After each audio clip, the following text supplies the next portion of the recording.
Hi, Martin. Welcome to the Connect Leaders series. Hi, good morning, David. How are you? Very well, thanks. And yourself? All good for a Thursday morning. Yeah. That's right. Yes, that's right. Yes, I think we do usually put these out on Thursday morning, so we'll have the time working correctly, if you know what I mean. But great to speak to you. Great to have you on board. As ever, we do a quick kind of intro. So GCS is a technology recruitment agency covering global recruitment staffing from Europe to the US. We have a brand called GCS Connect, which is all about building a community for the expert talent and the innovative companies that we work with. And Leaders Series is an example of the types of conversations, events, and webinars that we have. I've been doing this now for about 6 months, and I think we're up to episodes in the 20s now. So getting quite big, quite mature now. So it's good stuff. Very good. Martin is an example of that expert talent, and also has worked for many of those innovative companies that we like to work with and talk about. Martin used to be a jeweler in the mid-80s and moved into technology, thought it was a better thing to follow in 1988. So 32 years experience. You don't look like you've got 32 years experience, Martin. You look younger than that. So yeah. That's the filters, David. Right. It's technology, as you said earlier. Someone who has excellent leadership experience with companies like Cisco, formerly the CIO of Synamedia, which we'll talk about more as we kind of go into the conversation, and currently looking for work. But definitely someone that we feel has great leadership expertise and someone that can really kind of help with, how to be a leader in technology now and going forward. So, Martin, that's my little intro to you. Do you want to just give us a bit of an update on where you're at the moment and a little bit of background on yourself? Yeah, sure. So background-wise, so as you rightly say, technology for 32 years. So I started my technology journey in Homebase, DIY chain. Sure. My first job title was an assistant store systems specialist, whereas my dad lovingly used to call me I was an ass, which may be quite fitting at the time. Yeah. So I started my world doing IT support back, long before PCs and email and everything else. And I left Homebase in 1999 and joined working with like mainframes and stuff. Then is that what you started with? Mainframes and minis. Yeah. So ICL System 25. We had facet printers, which were these big, heavy dot matrix printers that, they churned out paper like it was going out of fashion. But and systems that took 2 or 3 people to pick them up and move them around. Wow. You think back to the day when hard drives were the size of a suitcase. I know. When they first came out, and they stored literally not very much at all. So you needed about 10 people to look after them, so it wasn't even very automated, was it? Right. And when the first PCs came in, they were put in a special room with a lock on the door, and the first printer was actually a plotter with the pens. It would go off and pick the pen up and, for the different colours.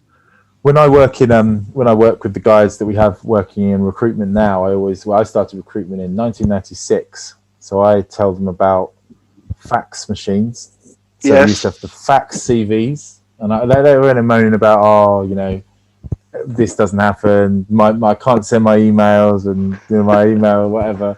I'm like, just think about fax machines. I used to have to take a CV, put Tipex out the address, go to a photocopier, bring up the logo, photocopy it, that created the fax format. Then I used to go to the fax machine, which I seriously think is probably the worst invention of all time in terms of technology, and then try and play with the fax machine for about 10 minutes to send off one CV. You can send off 4 CVs like that, bang, bang, there you go. Right. I'm smirking actually, because in Synamedia, literally a year ago, we were still installing fax machines. Wow. Because there are some countries in the world that, certainly from a government documentation point of view, they still work on fax. And I was kind of, fax machine, really? You've got to be kidding me! But yep, they still have a place apparently. So, I know. Yeah, that's right. So I moved on from Homebase, where I was doing a satellite broadcast solution for broadcasting training and new product launches into the Okay. branches. Yeah. And I joined this company called NDS that no one's ever heard of. Yeah. Everyone asks, what does NDS stand for? And it doesn't stand for anything other than never done simply, that we used to joke about. Okay. And they're a satellite broadcast solutions provider. So my first role there, 8 weeks after joining, was to pick the family up and go to Miami to set up a support operation. So we could be worse places. There are certainly worse places in the world to go, but interesting picking up a 5-year-old, a 2-year-old, and the wife, and packing the house up and going out there for a year. But yeah, I had a fantastic time. And then came back and worked through varying roles at NDS up to the deputy CIO role, at which point I left NDS and went to work for News Corporation as a director of technology. And my role there was to look across all of their technology, across all of the 1,500 business units, and look at where we could consolidate and simplify very early adoption of moving to the cloud, so using Google Apps. And then a year later, I moved back to NDS, which had just been bought by Cisco, to do the integration into Cisco, which took about 3 years. Yeah. And then I moved on to a small manufacturing company here down in Southampton, which family owned, to do a massive transformation program for them. And then I joined Synamedia, just about 2 and a bit years ago, to do a due diligence process for private equity funds who were looking to buy a business unit from Cisco. And then once we got the nod that we would be successful in that bid, then setting up the business. And that took me through to April of this year. Okay. And then, as we know, kind of redundancy happened at that point, which I think we'll talk about a little bit later. But that's a really kind of, what I find really interesting about this in terms of leadership and in terms of technology is obviously you've been through so many different kind of iterations of technology, and seen it kind of grow from, probably, as we were talking about yesterday, I think when we were talking about this, from a bit of a sideshow to a point where it's kind of central to a good business's strategy. I know obviously you've generally worked for technology businesses, and so what does Selwood Group do? Because that was, I think, the company you worked for in Southampton. So Selwood Group manufacture large pumps and also do heavy plant hire, so excavators, dumpers, that kind of thing. And then you mentioned how you're doing the kind of transformation piece. So was this something where they decided, right, I need to bring myself into the 21st century, we need to update? Or? Yeah, so Selwood is a great family owned and run business, about 500 people, 50 plus million turnover, whose technology was old, old school way of doing things. And the transformation there was, they did still have fax machines. They had a very dated network between the branches that was slow. Example, one branch, we installed SD-WAN across the estate. Sure. But one branch saw a 4,000% increase in the throughput of their network connection. Wow. Which, when you're using all of the central systems back at the HQ in Southampton, speed is good. But yeah, it wasn't just a technology transformation; it was also kind of a mindset. So people from IT just weren't visible across the business. It was fundamental to get people out of their chairs and out traveling around the branches. They're all in the UK. So it's not significant impact on their personal lives, etc. Just go out and say, hey, this is the face of IT. What are your challenges, and what can we do to help you fix it? And generally that, people have got their own processes, haven't they? They've got their own ways of doing things, but showing people what can be done. The whole idea is to increase efficiency, make people's jobs easier, and help them to focus on the things that are enjoyable, right? Yeah, it's about really selling what's the art of the possible. If you've got an IT team or even a leadership team, wider leadership team, that are up to date with modern processes, modern systems, modern ways, you're losing out significantly there. And I think the interesting thing for me with going to Selwood was I'd just come out of Cisco, so 130,000 person company to a 500 person company. Yeah. And the attraction there for the guys at Selwood was that I've got that much bigger business viewpoint as to how to do things and how we can do things at pace. Well, a great example is focusing on MVP, minimum viable product. Right. Okay. Or I heard a term the other day, MLP, which is minimal.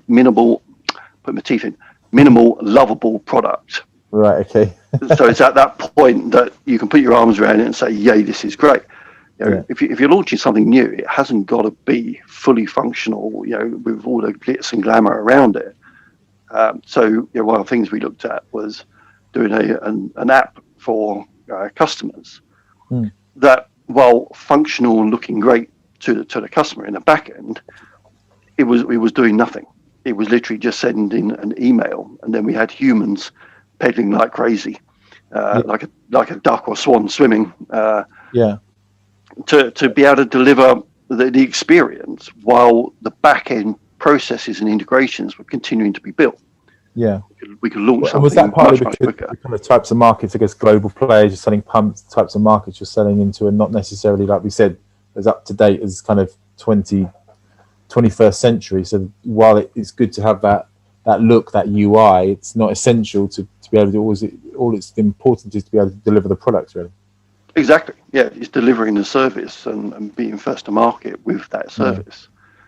Certainly in that the Selwood marketplace, then it's from a price point of view, it's very competitive, and so being first with new ideas and new ways of working and improving efficiencies, absolutely fundamentally key. Moving away from paper when they were doing deliveries of excavators out to customers, and moving it to being a mobile application, mobile workforce application on a tablet, a few clicks, a photograph that you've delivered it, and move on. Yeah. No, so you don't have someone sitting back at the yard who's then re-entering the data off a piece of paper into the computer system. Yeah, and moving from being director of IT at Cisco to being the main kind of IT leader, were there ways that you had to change your leadership style? Did you amend what you were doing between those two different companies? Yeah, absolutely. So coming out of NDS going into Cisco, we were a 5,500 person company, and you have a way of working fairly hands-on. I like to get involved, and I don't expect people to do anything I wouldn't do myself. Yep. So, for example, if we're doing a big repatching of the patch panels, in the good old days of spaghetti, if I'm expecting people to work the weekend, I would go in and work the weekend with them. Or if we're reorganizing the comms room and that kind of thing. To going into Cisco, where you're one of, IT at the point was 12,000 people. So one of 12,000. Yeah. You suddenly become a much smaller fish in a very big pond, and your mindset changes. And then moving to Selwood and especially into Synamedia, you move away from being very hands-on to being very very much more strategic. Yeah.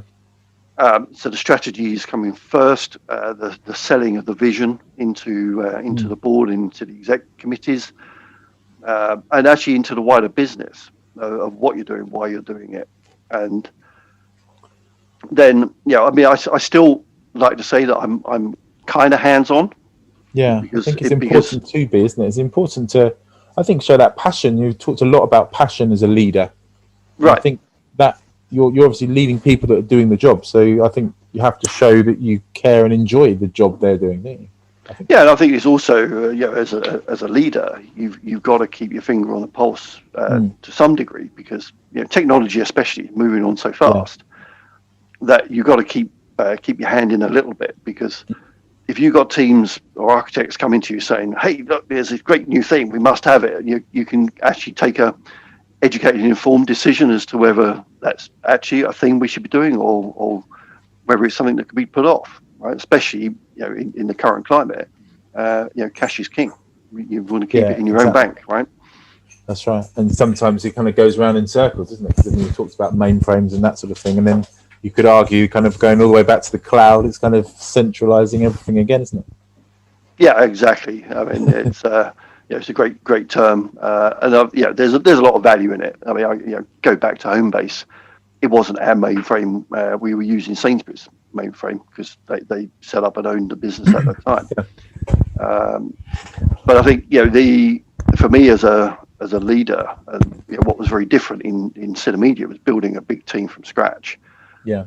But having a personal connection with everyone in that team, and being seen as one of the team, not that I'm in an ivory tower or on some pedestal that I'm the CIO. Yeah. Exactly. I mean, I had one lady came up and one day and she swore in front of me or swore at me. Yeah. And then I was, oh my God, I've just sworn at the CIO, and I was, say it like it is. I'm a down to earth kind of guy, and that's right. Yeah. if that's the way you want to, if you're happy swearing in front of the CIO, you carry on, love. It's that's absolutely fine. As a recruiter, I always say one of the key things is not to swear in your interview. Mm-hmm. That's beyond the line. Just don't do that. I've had a few where I think they were crossing the line of swearing in the interview. You've got to I've done it a few times, but once you get the tone of the people you're being interviewed by, it can be fine. Yeah, exactly. It can break that kind of very serious prim and proper approach, bringing a little bit of light humour. Well, I definitely think in an interview, it's finding as many connections as possible, isn't it? You obviously, if the manager is swearing at you loads, then you might drop in a few words back. But I think it's very important to kind of judge that situation, isn't it, in that interview, and really see in some ways whether you match that culture, isn't it? I think that's important as a leader when you're interviewing someone to show this is my culture, this is how I am. Either swear in front of me, don't swear in front of me. This is how we do things. Right, absolutely. And obviously, in your career, you've worked through quite a lot, as we spoke about, quite a lot of different iterations of technology, and quite a lot of different kind of economic situations. What would you say the biggest challenges that you've seen in your career are? And is this one of them? Are we in one of them now? We're definitely in one of them right now through COVID. I think if I go back, I'm not going to go back. My whole career would be here for hours. Yeah. But NDS being bought by Cisco was very much trying to put a square peg in a round hole. Right. Yeah. And just the way the business worked in NDS didn't fit, and rightly so, the structures of Cisco. When you're 130,000 people, you have to be, have your playbooks, your run books, and very much structured in how you do things because of the sizable impact you could have. Yeah. Versus NDS, a small business. If we broke something, it was a pain, but it fundamentally didn't hurt the business, and we could recover from it. So that was all really about building great relationships with the people that you're working with on as an acquired company. You're working with the people from the acquisition teams within Cisco, and building those strong relationships and great rapport with them, so that they understand your needs and wants, and you understand their challenges as well. Yeah. And we led that with a do no harm approach, which is why it took 3 years to integrate the business. And actually, we didn't fully integrate because there were some things that we would fundamentally break trying to put it into the Cisco model. Yeah. And then I think we touched on already at Selwood, aged technology. Sure. Whether it be apps and systems or the way they communicate was just not in a modern way of doing things. So ultimately, systems that were 20, 30 years old. I mean, I remember to this day, I opened the fire safe and found floppy disks for installing Unisys. And that was in 2017. All the greatest hits today: fax machines, floppy disks. Yeah. And there'll be a lot of people going, "Oh, what?" Yeah, so, a big stack of 3.5 inch. Where we kind of like a show and tell thing, where we bring along old tech that we show how they used to work or something like that. So, Yeah. You know, And it was a mindset thing. So, asking questions like, how do you fix stuff when it goes wrong? yeah, And one answer was, I Google it, which actually is, quite a common answer these days. yeah, But I think you also had the challenge of explaining to the board in real layman's terms what things you're proposing. yeah, So, explaining the difference between MPLS and SD-WAN as an example to the exec was 3 huge whiteboards drawing up what networking looks like today in MPLS terms, what it looks like in SD-WAN terms, and what it would look and what the savings and the cost of doing that program are. And the real nice thing of smaller businesses is that you can get an answer, almost immediately. that's right. Yeah, And you can get on and start turning that handle. yeah, But it's very interesting for me to see that we're very much about digital transformation, and we've got to take these leap forwards. But businesses can survive perfectly well on old technology. Use that old adage of if it ain't broke, don't fix it. yeah, exactly. And I think that's where again a good technology leader weighs up that actually there's a thing we should do because it gives the business a step change, it increases customer satisfaction, it lowers costs or whatever it is. But then on the flip side, there are things that actually I should keep this because it's just working. It's not costing me anything significant. Yeah. Don't change it for the sake of change. Well, I think that's though you talk quite a lot about the banking financial system is still kind of internally based on these big kind of mainframe systems, isn't it? They haven't. Oh yeah, it's got a kind of a glossy fudge together front end, but in the back end, it's back from years and years ago. That's right, sure. Because like you says, that ain't broke, don't fix it. And for me, what's interesting about now, as it were, is where we're at now is a kind of like a change in society, isn't it? So now society and the pressures of COVID is breaking the system. So there's been so much drive to change that CIOs have really been brought to the fore, haven't they, in terms of what they've needed to do now, how they've needed to react, because if it ain't broke, might have worked up to now, but then everything was broken and you had to fix it. Yeah, I think the COVID has certainly changed the way people work. If you look back, probably 2 years ago, 3 years ago, there was a kind of a bit of a movement started about flexible working, home working. Yeah, and a lot of companies still frowned upon it. I've been working at home on and off really for the last 8 years since Cisco. Sure. Cisco didn't care where you were in the world. You had a laptop and you could work, and with great connectivity, obviously being a network company. But in terms of companies now, of course, everyone was forced to work from home, and you had the challenges of a lot of office-based people had desktops rather than laptops. Networks, home networks, broadband still isn't great in a lot of areas. Especially I live fairly remote, just down in Dorset, and some days I'm lucky if I get 500 kilobits going up. Wow. And so trying to do something like this, it will be just breaking up all the time and actually just stop doing video.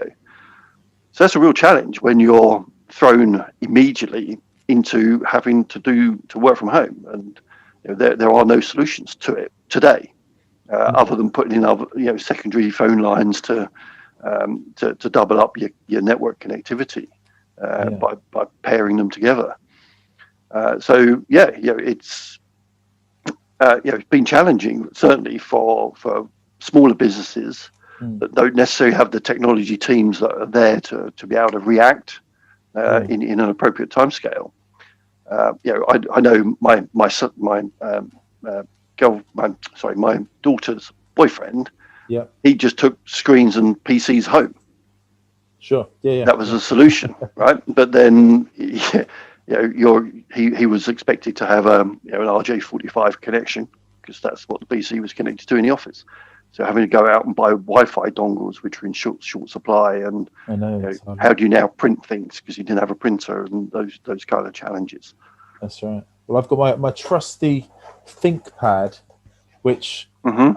I always it's a very ugly machine, and I didn't like it to start off with. But now I've been living with it now for 6 months, and it's like my best friend. It's hanging together with the screens Mm-hmm. falling off and all that sort of stuff. And I don't think the mic is particularly good, but I love it now. It's been my good friend over the last 6 months. So Absolutely. you love technology after a while, and I think we've mentioned a few times the CIO position. And obviously, that's what you're famed for. You've just been very successful in that role. Um, we were talking about how you've seen that the change in definition and how it's become more important and integral to the business.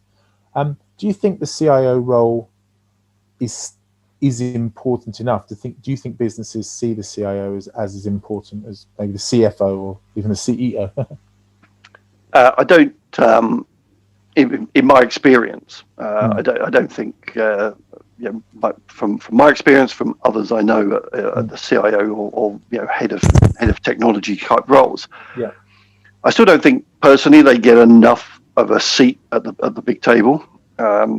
It's still IT typically, technology typically is into a CFO or I've seen it into the chief marketing officer. I've seen them reporting into HR as well, and obviously occasionally the COO. But you're then that one step removed, and that makes it really challenging for you're reliant on the information flows to what the challenges of business are, what the overall business strategy, and there's trying to feed back into that. Yeah. So that's then a very reactive, for me, a very reactive way of working. That you hear of a problem coming down and you come up with a solution, whereas you're not part of that bigger conversation. And so, I was fortunate at Synamedia to be part of the wider exec team, and actually hearing of the challenges that the business was going through, and having a voice at that table.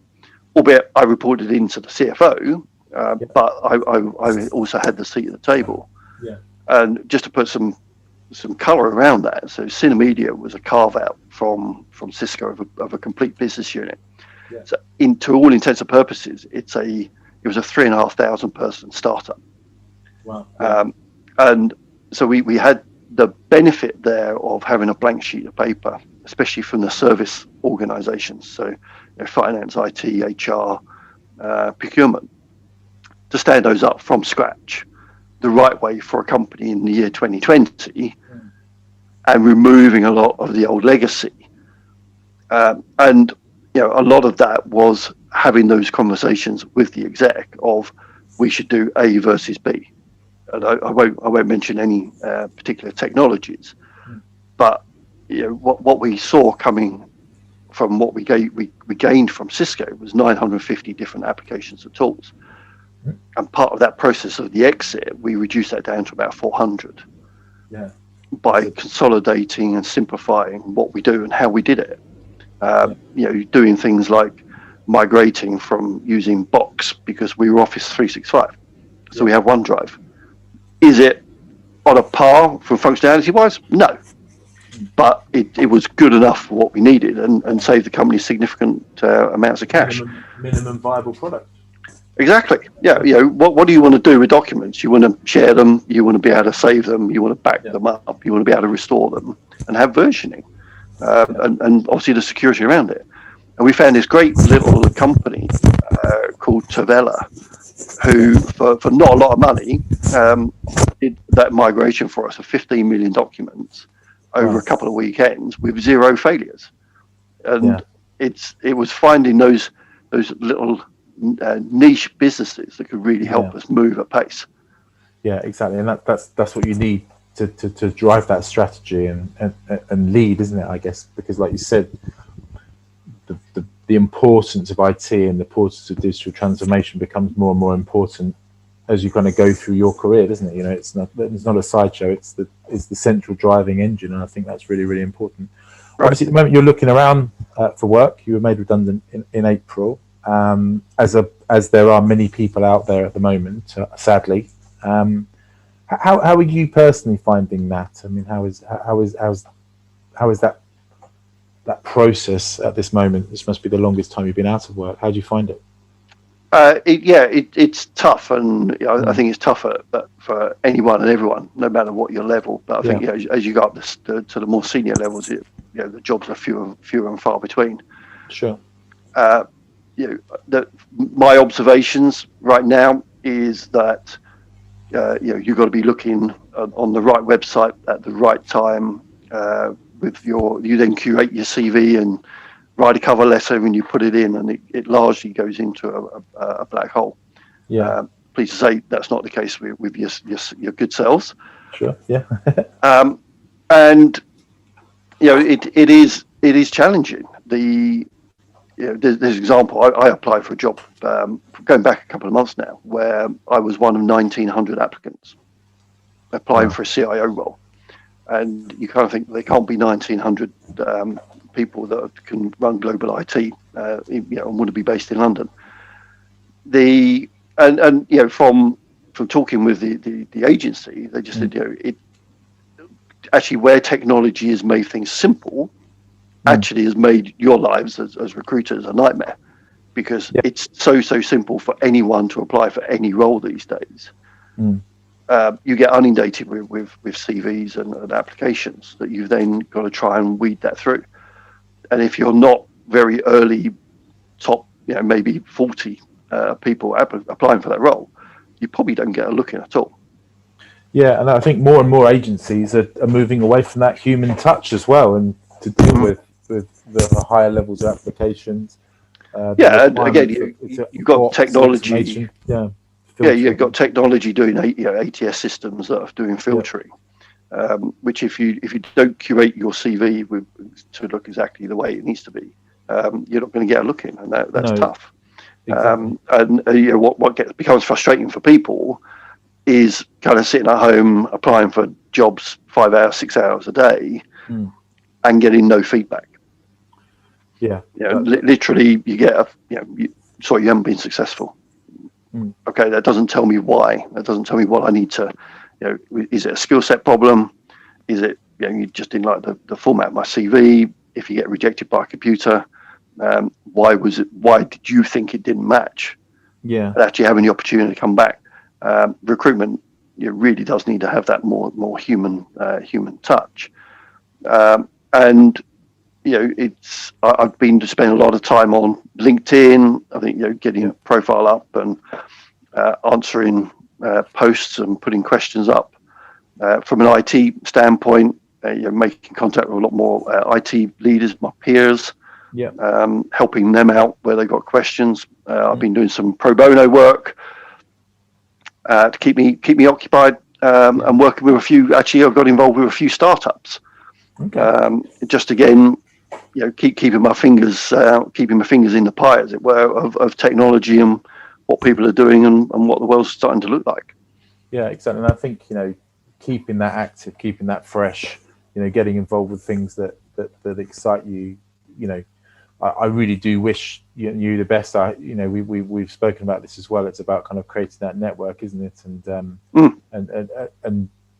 And keeping focus and not losing heart. But I genuinely wish that. I hope this is a quick kind of turnaround for you, Martin, because obviously there's a lot of skill there that companies can use, and hopefully this might go away to putting that out there, and if you know what I mean, on the internet and that sort of thing. Absolutely. For you yourself, when you're sitting in an interview, if your first kind of 2-3 months now as a CIO, as you surely will kind of find that position in the next few months.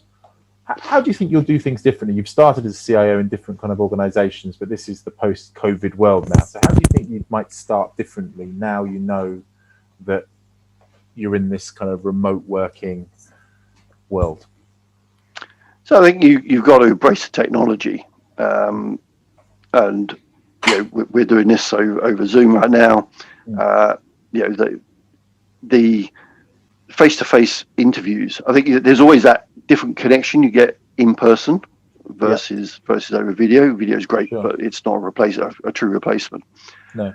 And it's about putting people at ease. And I think if anyone who's looking for a job is looking for how do I handle that over video.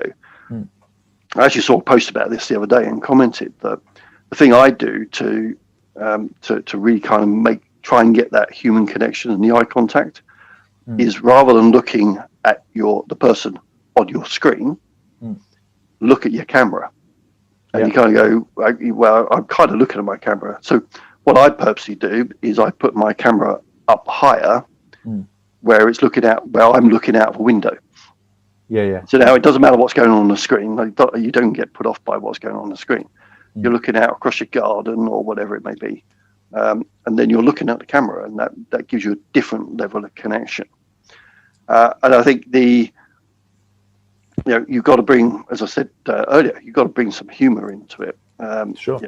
Interviews are so stuffy, and if you can break that ice, and I'm talking about, doesn't matter which side now, right? Whether you're the interviewer or the interviewee, when you're doing it over video, you have to break that stuffiness, the stiffiness of the conversation. Make it a bit more light-hearted. As you've been here, David, you're quite happy, moving around on your seat and pushing back and moving forward and so on. And you've got to relax, and because if you're relaxed as the interviewer, then the person on the other end is going to feel more relaxed as well. I remember going back years. You turn up for an interview and they're suited and booted and their ties on and they're sat bolt upright at a fancy desk and that kind of thing. That just kind of sets the wrong tone at the outset. And it may be a very formal business, but even in a formal business, there's still time to have a bit of relaxation and a bit of enjoyment. I always think that in the end, there are many people that can do a job, and there are many people that can lead people. But I think I spoke about it in another one. It's the time and this connection in the culture. Like, these people will work well together. This person will report well to this person, and that's why, as a leader, building the right team for yourself and having a team that really functions well and working on that is important, I think. Yeah, I think you've got to make sure, one challenge of video is you don't necessarily see the visual clues that someone's got something to say. Yeah. So it's making sure you kind of step back and pause and give them the opportunity to chip in. And if you're not getting enough from that, make sure that you give them the opportunity. So one of the things we did at Cisco is we had these things called cohorts. Sure. Which is where, as a leader, I had 6 or 8 people would be in my cohort that we'd get together once a month and we would just chat about business challenges or technology or whatever it was. And that was all done over video. Yeah. And you're always going to get people who are a bit more introvert and quiet, and it's picking up on those cues and noting who's doing all the talking and kind of stepping in and going, okay, great, Sam, just pause there for a second. Mark, what do you think? Yeah. And pull them in. And actually having one-to-one mentoring sessions with them to help boost their morale and their inclusion into the conversations. Yeah, and it's about there's different types of individuals, different types of psychologies that work well together, and you can't have all leaders, all kind of go-getters. You have to have the people that are the planners and the organisers as well, don't you? And then that's where you bring out those in conversations to make sure that everyone can say their piece. Right. Yeah. You got to be totally inclusive. For sure. Yeah. So to finish up, are you positive now, kind of going into the next few months? Are you starting to see, upturns in the market? What do you feel for the rest of the year and for yourself? Yes, is a simple answer. The market has moved, or is moving. I kind of joke about it with a couple of the agencies I speak to fairly regularly. This was back in June. They said it'll pick up in July, and in July it'll be September, and in September it was November. The market seemingly is picking up.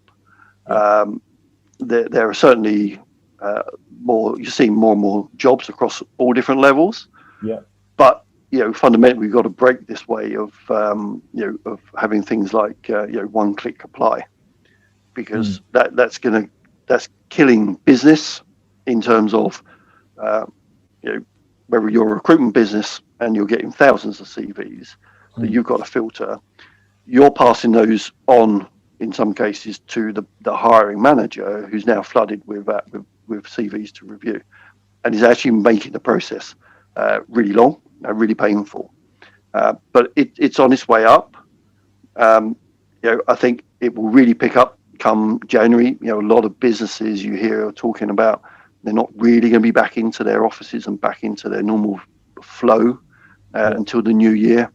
They want to see what maybe Christmas is bringing for them if they're a seasonal focused business, and where their revenues are at, and if they can afford to hire people. But I think going back to the point made earlier, there are some things you could do and you should do now, especially around using the buzzword of digital transformation, where you can simplify your estate, which will ultimately drive out costs for your business. And there are some things that you absolutely shouldn't be doing right now, because it would be unwise to invest in those. Yeah, exactly, and in the end, that's what a good CIO can do for you. You kind of assess those different options, think about the business strategy, and make sure that your business is prepped for the next challenge that comes along and the challenges that are happening now. But Martin, it's been great to talk to you today. I do wish you luck in your job search, and I look forward to recruiting for you again in the future. And lovely. Have a great day. Thank you. Yeah, and you. Thanks, David.